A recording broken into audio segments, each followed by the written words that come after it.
ഇന്ന് നമ്മൾ കുറച്ച് പച്ചച്ചക്ക ഫ്രൈ ആക്കി എടുക്കലാണ്. അതിനു വേണ്ടി നേരത്തെ തന്നെ ചക്കയെല്ലാം മുറിച്ചിട്ട് ഇതുപോലെ ചെറിയ പീസാക്കിയിട്ട് വെച്ചിട്ടുണ്ട്. ഇനി ഇതൊന്ന് നമുക്ക് ഫ്രൈ ആക്കി എടുക്കാം. അതിന് വേണ്ടിയിട്ട് ഞാനൊരു ഉരുളി അടുപ്പത്തേക്ക് വെച്ചിട്ടുണ്ട്. അതിലേക്ക് വെളിച്ചെണ്ണ ഒഴിച്ച് കൊടുക്കുക. അത് ചൂടാകുമ്പോൾ നമുക്കൊരു ബൗളിലേക്ക് കുറച്ച് ഉപ്പും മഞ്ഞൾപ്പൊടിയും കൂടി ചേർത്തിട്ട് കുറച്ച് വെള്ളവും കൂടി ചേർത്തിട്ട് നല്ലപോലെ ഒന്ന് മിക്സ് ചെയ്ത് വെക്കാം. ഈ സമയം കൊണ്ട് തന്നെ എണ്ണ നല്ലപോലെ ചൂടായി വന്നേണ്ട് ഇനി നമുക്ക് ചക്ക ചേർത്ത് കൊടുക്കാം. ഞാനിത് കുറച്ച് അധികം ചേർക്കുന്നുണ്ട്. പെട്ടെന്ന് വാടി വരുമല്ലോ, അപ്പോൾ ചക്ക തീരെ ഉണ്ടാവില്ല. അതുകൊണ്ട് തന്നെ കുറച്ച് അധികം ചേർക്കാമെന്ന് വിചാരിച്ചിട്ട് നല്ലപോലെ ചക്ക ചേർത്ത് കൊടുത്തിട്ടുണ്ടേനു. പക്ഷേ ഇത് വാടി കിട്ടാൻ കുറച്ച് അധികം സമയം എടുത്തിട്ടുണ്ടേനു കേട്ടോ. അപ്പോൾ ഏകദേശം വാടി വന്ന് തുടങ്ങുമ്പോൾ കളറൊക്കെ ഒന്ന് മാറി തുടങ്ങുമ്പോൾ നമുക്കിങ്ങനെ നല്ലപോലെ ഒന്ന് മിക്സ് ചെയ്ത് കൊടുക്കാം. ഇങ്ങനെ ഒട്ടിപ്പിടിക്കാനൊക്കെ ചാൻസ് ഉണ്ട്. അതുകൊണ്ട് നല്ലപോലെ ഒന്ന് മിക്സ് ചെയ്ത് കൊടുക്കുക.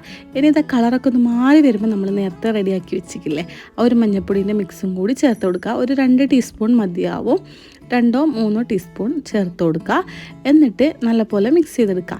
ഇത് പൊട്ടിത്തെറിക്കൊന്നുമില്ല കേട്ടോ. ഹൈ ഫ്ലെയിമിലായാലും ലോ ഫ്ലെയിമിലായാലും ഒന്നും പൊട്ടിത്തെറിക്കില്ല. നമ്മളൊരു മീഡിയം ഫ്ലെയിമിലിട്ടിട്ട് വേണം ഇതൊന്ന് ഫ്രൈ ആക്കി എടുക്കാൻ. അപ്പോൾ ഇത് ഏകദേശം കളറൊക്കെ മാറി വന്നിട്ടുണ്ട്.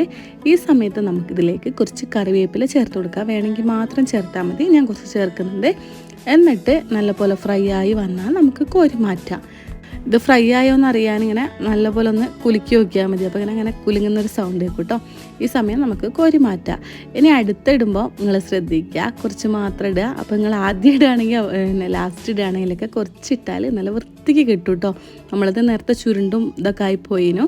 അപ്പോൾ നിങ്ങൾ ഫ്രൈ ആക്കി എടുക്കുമ്പോൾ കുറച്ച് ചേർത്തിട്ട് ഫ്രൈ ആക്കി എടുക്കുക. എന്നിട്ട് ഒരു ബ്രൗൺ കളറാകുമ്പോൾ നമുക്ക് മഞ്ഞൾപ്പൊടി ചേർക്കുക.